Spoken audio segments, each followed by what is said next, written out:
よし、行きます。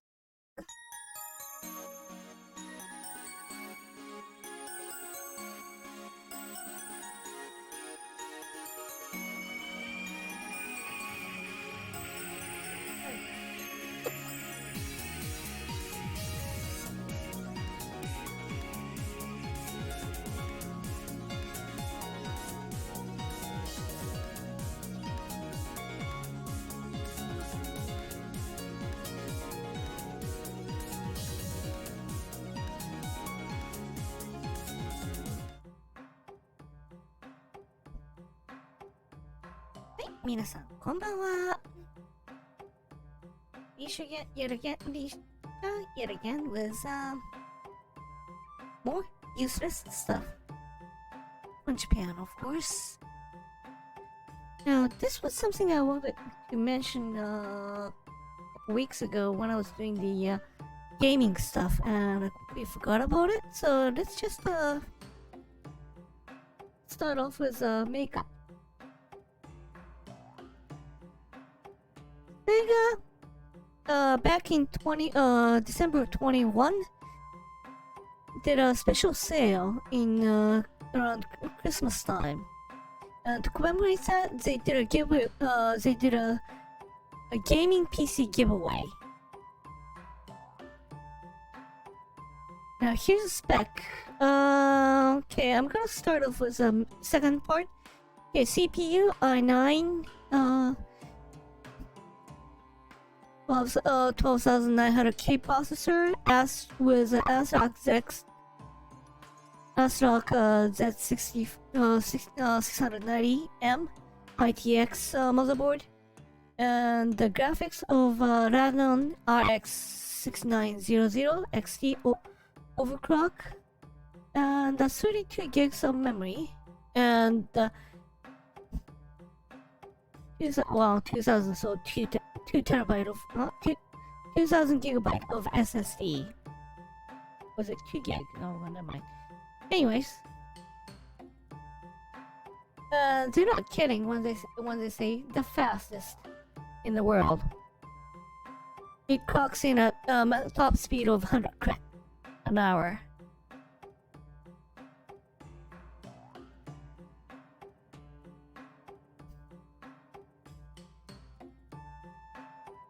And this is their actual official recording.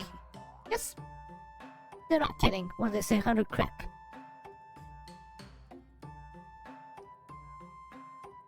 Not too sure if you can actually run the game while the machine is running though.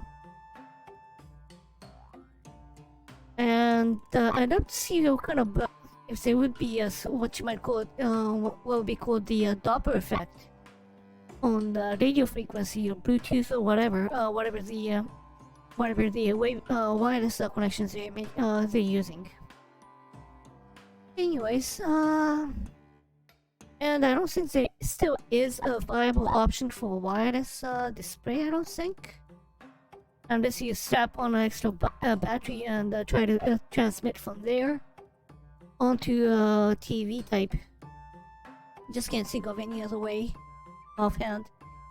Anyways, speaking of speed, there was some idiotic one I came across from a while back. This one I came across back when I was still looking around Nico Doga, and here it's been transferred to in YouTube. It's just that I'm gonna run it without sound because there was another guy who actually posted exactly the same stuff, and his one was muted with from the content right because of content ID. Yeah, basically it was using the Eurobeat of the from the soundtrack of the Initial D itself. It's dubbed "We Ran the Initial D course." No comment.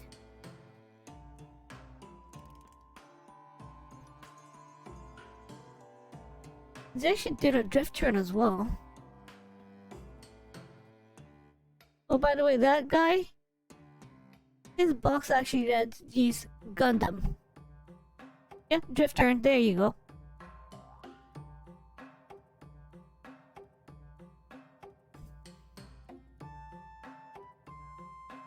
Having said that, this hill I believe is what's called the Irohazaka. That's one of the first stages of the where they did the race in the ancient D. Now, if you look up in this English Google, oopsie, wrong key.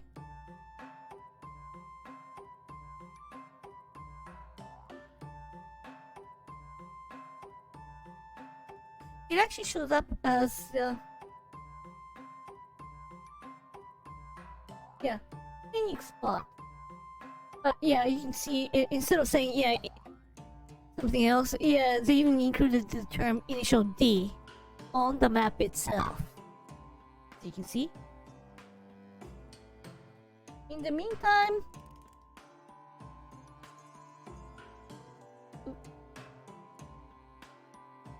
wrong key again. How many? Use. Just trying to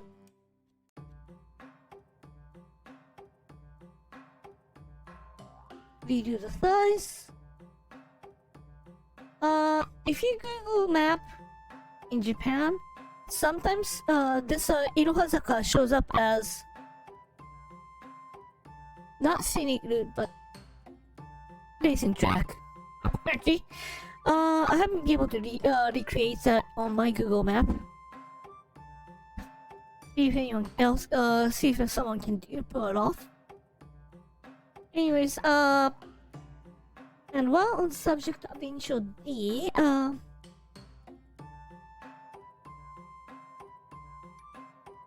okay, back when it was still running, back in early 2000, Kodansha, the publisher of the manga, actually did their official anthology comic book, and oops, wrong one. Yeah, someone actually did a initial D on tank, and that is saying sorry. Yeah, there's a dojin that actually does a drift turn on a train. And if you can look around, there was actually a fanfic of a nuclear reactor doing initial D. As it turns out, yes, there is such thing as drifting in nuclear reactor technology. It basically means you're a couple steps away from going Chernobyl or 3 miles. Because the control rod is out of place. That's what it means. Anyways, that's basically some of the stuff that I kind of forgot to mention that couple weeks ago, as I was saying. Now here's a couple of again historical stuff that proves that Japan's been the way you know it is right now from ages ago. Now this is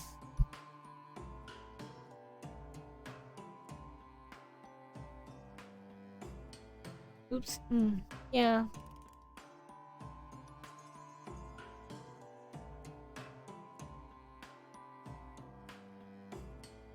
This is an ukiyo-e of a woman dreaming about her and her hubby being threatened by a mugger, and the mugger demands her husband to disrobe, and he starts undressing too.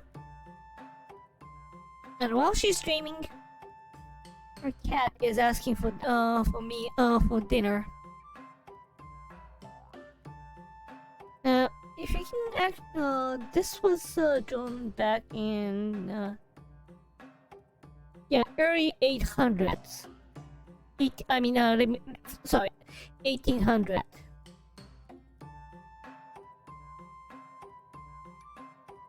Now, and the thing is, yes, we do have written record quite a bit, and that essentially shows shows up in a weird way sometimes. So, if you speak in Japanese, you know that kite, flying kite, is called tako these days. But back in the days, it was actually called squid because if it's unmarked, it's white and have tails, so it's actually called squid. Now, one problem with the kite back then is that the what was called the combat kite was a rage back then. Basically, it means multiple multiple kites go at each other and try to take down the other. So the ropes attached to the kite was relatively heavy, and the kite itself has gotten quite a bit heavy too. So there were quite a bit of many of these that landed on the roof and destroyed the roof tiles of housings, and it even landed inside of Edo Castle. So basically, picture a drone crashing into White House or Buckingham Palace. That's the kind of problems they had. So they actually, the government actually made a decree to forbid squid. So they started saying, no, it's not a squid, it's octopus. That's why kite, as you know now, is called and yeah, the government wasn't that keen on cracking down afterwards. So that's how that shows how serious they were about enforcing the rule. And well, if you know my channel from the the other channel, you've seen me doing translation from Fate Grand Order and that kind of stuff. So from there, you know, you see the historical figures being feminized. Again, that's been around for ages. It's not anything decent or modern stuff.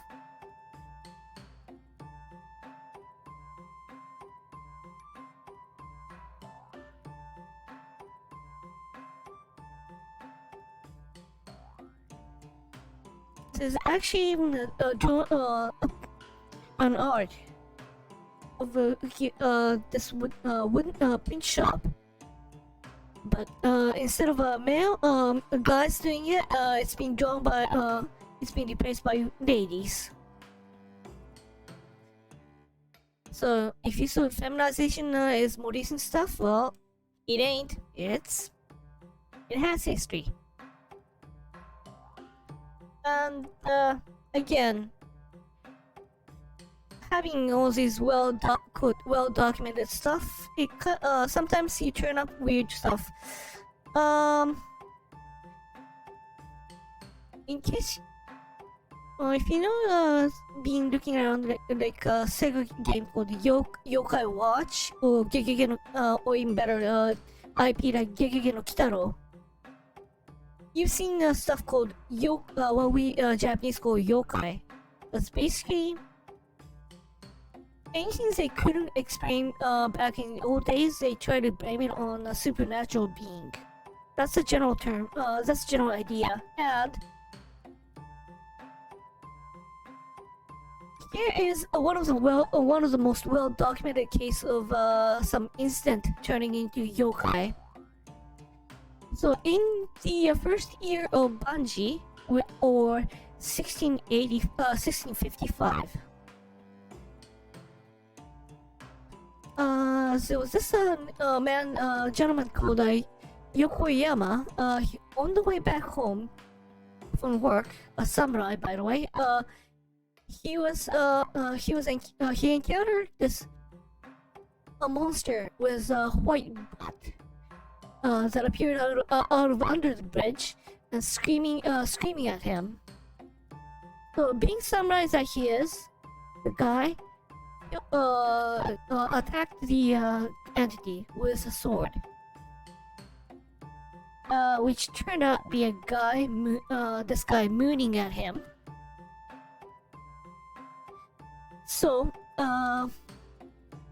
the samurai actually reported the whole incident, and there was a inquest. And yeah, for those of you who don't know your history, samurai killing people, it's not that quite common as some idiots try to make it sound like. And also, there was actually an inquiry after each incident, and if it was not justified, they could those offending samurai could face termination of the house of the lineage or the house name BG, or the minimum being suspended. Now, anyways, this butt monster was a servant of a fellow samurai who loved scaring people by mooning at them. Yes, hentai has been around. Hentai has history. Now, basically they had no precedence to deal with this kind of stuff. So they even went as far as basically they asked the superior, it went all the way up to the capital of the crown. And basically they settled on the fact that the servant had committed honorable suicide by seppuku by the order of his master. And the whole incident gave a birth to a yokai called the White Butt.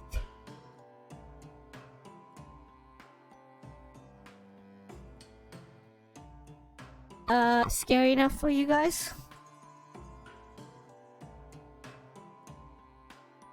But yes, that's how the yokai comes into being in a more well-documented case.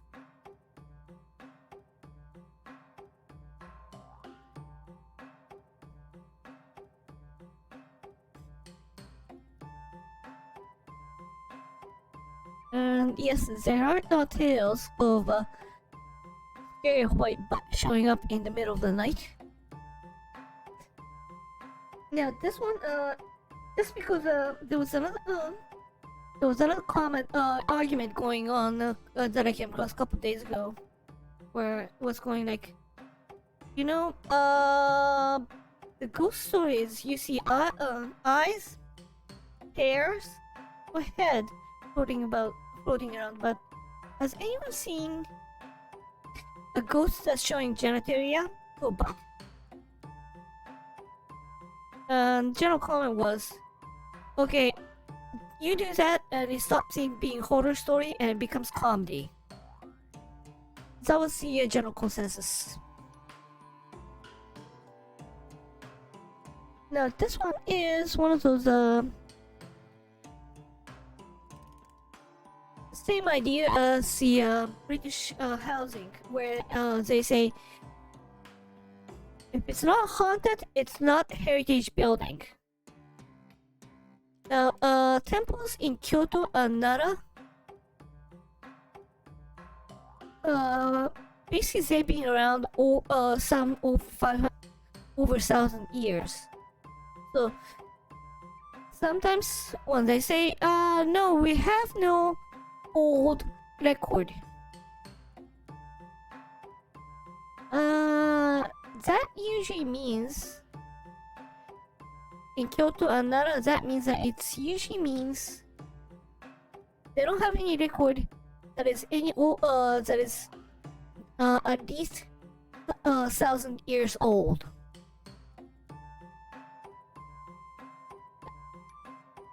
So even if they insist they did take a crown, and they've come across records from about 8 8 to 700 years ago. And the household, the head of the house actually says, we're going to be newcomers. Yeah, so there's a bit of a difference in the scale of time.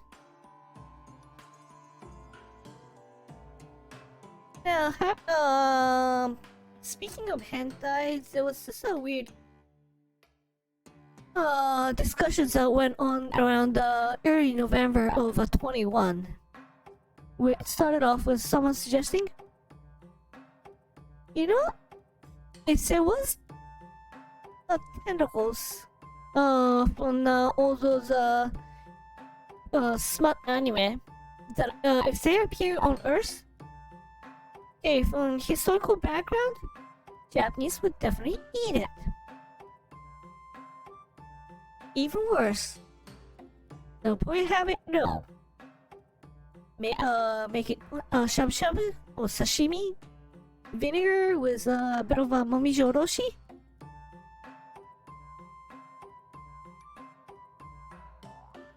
Oh yes, everyone's seriously trying to eat it. Yeah, I'll probably go with soy sauce and wasabi.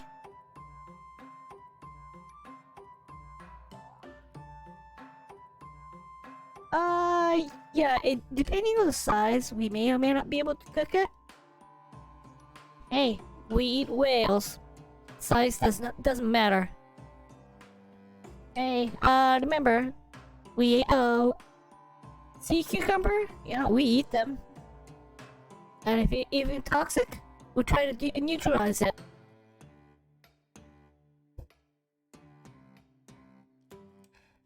Oh yes, smut tentacles with kombu and vinegar. Yes, first, you know what? Wash it off and wash off all the blood. Deep freeze it to kill the parasite. Basically, salt it and then dehydrate it to get rid of the yuckiness. Just lightly boil it, chop it up, perhaps just flavor it and grill it or boil it.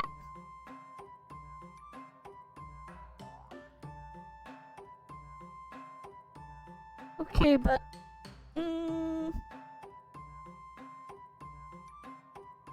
and here's the pot. Okay. Okay, guys. So basically, nobody's talking about whether it's edible or not, but how to cook it. There you go.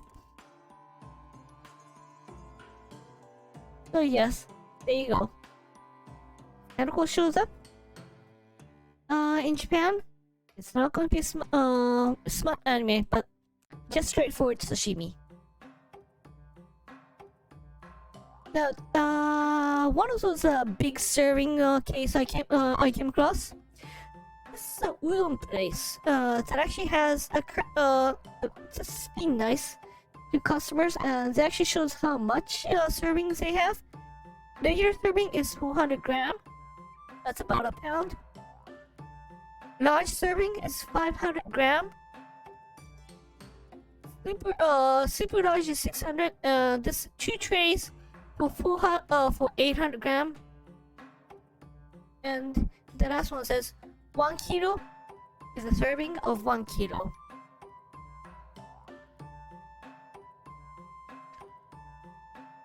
So how much are we eating that?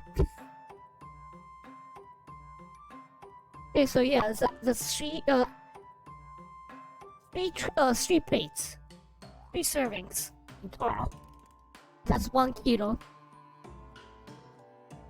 So, oh well.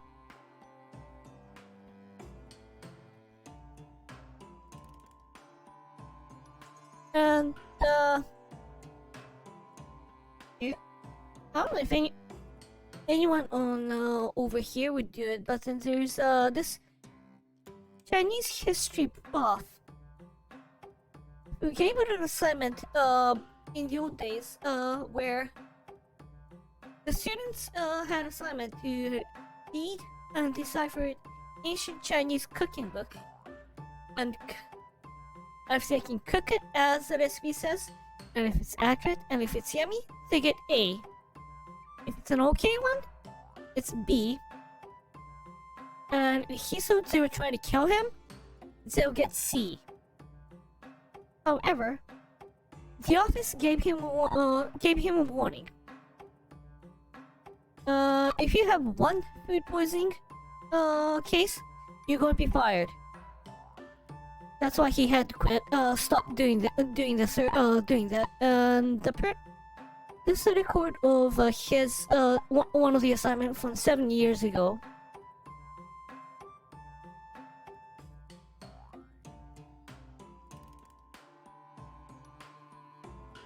And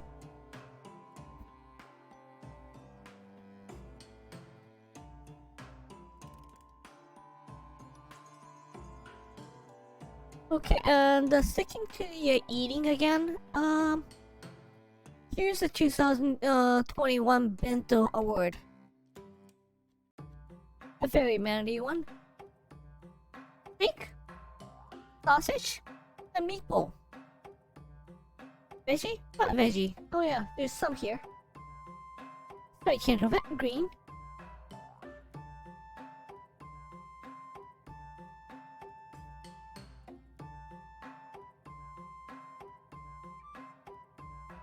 Somebody's saying, yeah, it's not a balanced meal. They should get chicken karaage as well. Now,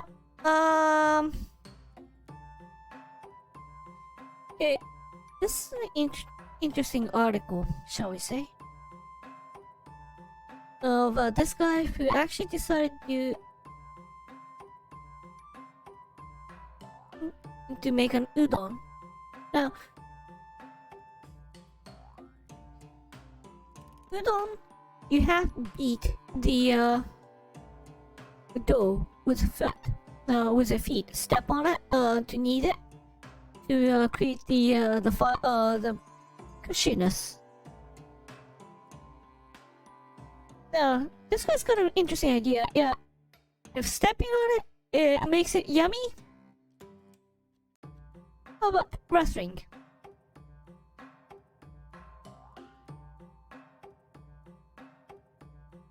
So he actually asked the actual wrestlers to actually use the udon, to actually knead the udon. And basically what he said was whoever wins the match gets to eat udon. So both doesn't actually skip breakfast. This is the kind of punch they have. So this is going to be. So they are going to press on it.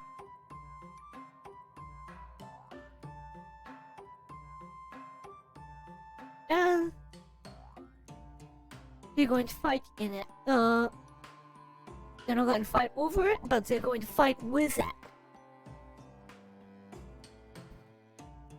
If you think this is weird, keep in mind, in 2020, there was North American League that actually did a match while following a social distance order, so maintaining the 2 meters apart.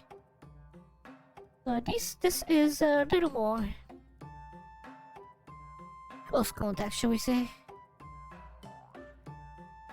Yes, they're kneading on it. I'm pressing on it.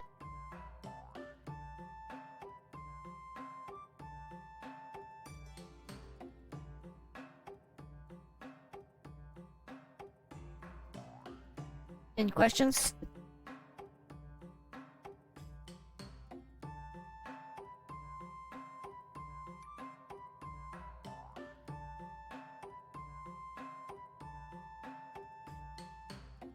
Yes, he actually successfully breaks out of the holding lock by actually touching the rope using the dough.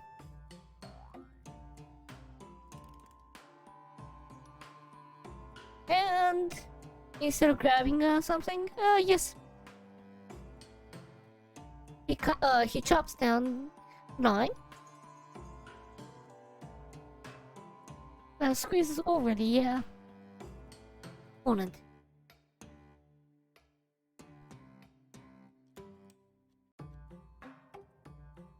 Yes, and that wonderful smell too. And the counter is that? Yes. He's chopping up green onion. And pulls down the nose with a hand that he was cutting the onion with. Okay, that should smell bad. Yeah.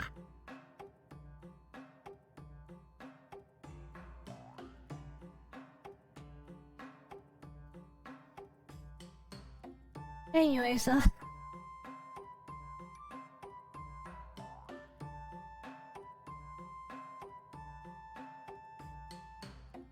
yeah, after 15 minutes, yes, this is how well this before the match, and this how well the spread the dough was.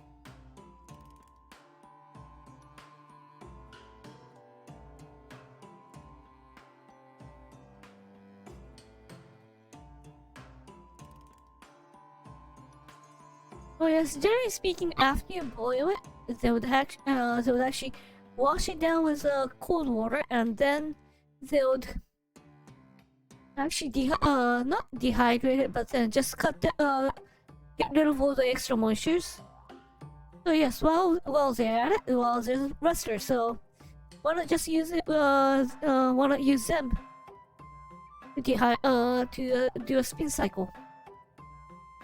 And the gong was actually the bowl, and the mallet actually had a chopsticks inside.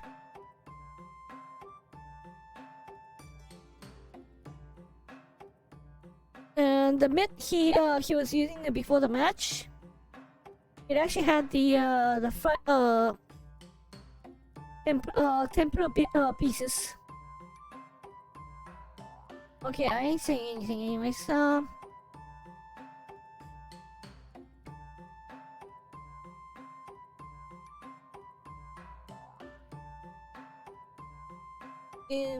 And basically the resulting noodle was kind of cushy. It's way more firmer than the regular udon. Yeah, go figure. Now speaking of wrestling, there was also an interesting one came out in early January of 22. Now keep this in mind. The sumo was originally intended as demonstration of might to the god. So that's why it was done in shrine, and everyone is dressed that way. So why not have wrestling at a Buddhist temple? Yeah. In front of the temple too. Behind you, the summer festival you see in anime, that's also takes place in temple too, so it's not that far, but then I ain't saying anything beyond that, I guess. Anyways, a few bits and pieces I came across, of stuff I came across. Now this guy, he had a weird, he heard a sound coming from his chest, so he went to the hospital. Turns out what he was hearing was a error sound coming from his pacemaker. So they had so basically he's going into open chest operation.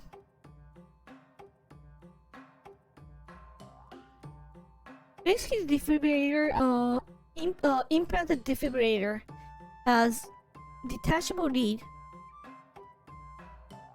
So, the only thing that's giving off error sound was the main unit. So they take that out, and the wire portions that actually that goes into the heart itself. They don't touch that.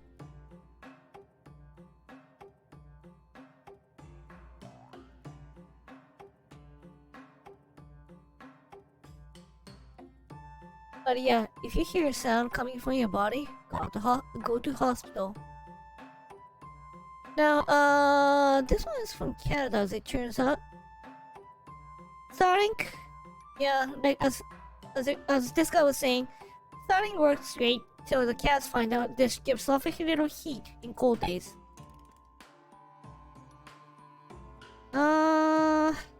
Yeah. And the comment that followed the original tweet, not the Japanese tweet, not the Japanese, but this Canadian tweet was, okay, that's what I call Cat 5 network. Was there's 5 of them.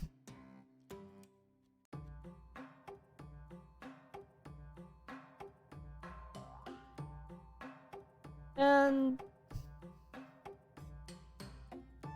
yeah, very analog, very physical one. And apparently on the same token, this guy, he had trouble connecting with someone in India. Turns out a cow ate the LAN cable.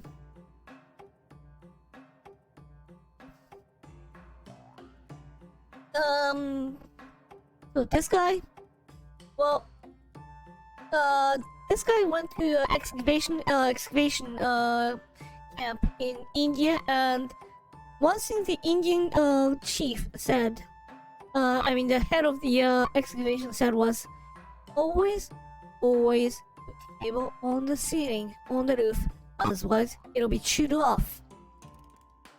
Ooh.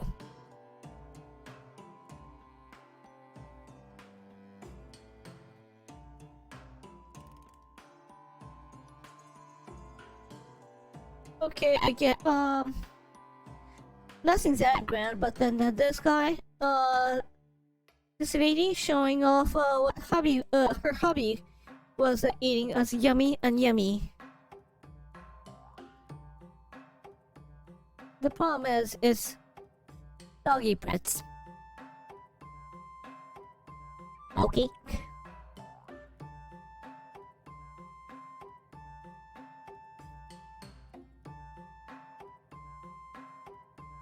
Apparently, this one called Grand Teddy, that's quite yummy too. And then this sweet potatoes, dried sweet potato. This guy's daughter was saying, because the doggy was eating,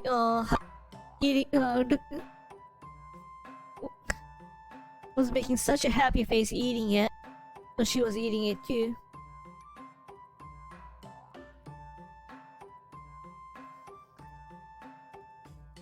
But yeah, the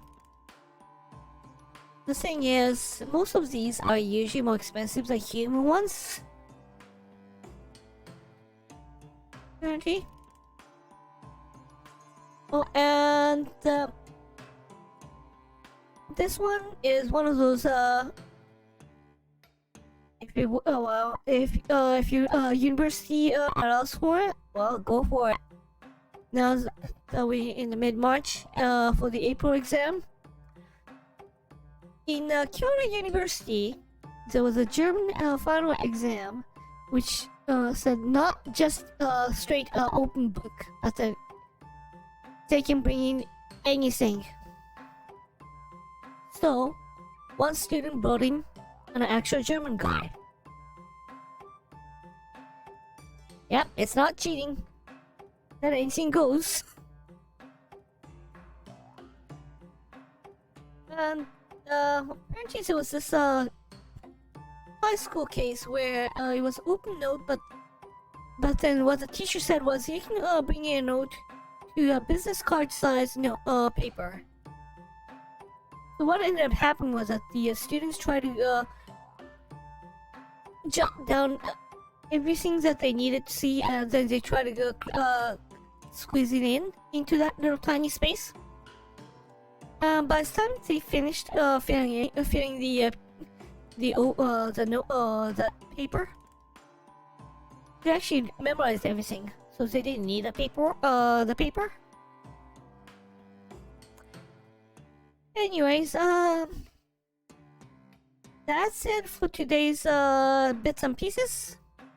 Thanks for coming around, and hope to see you next week. I may try to do some streaming on Monday, or gaming streaming one of these days. Most likely on Monday. Anyways, thanks for coming in, and see you next time.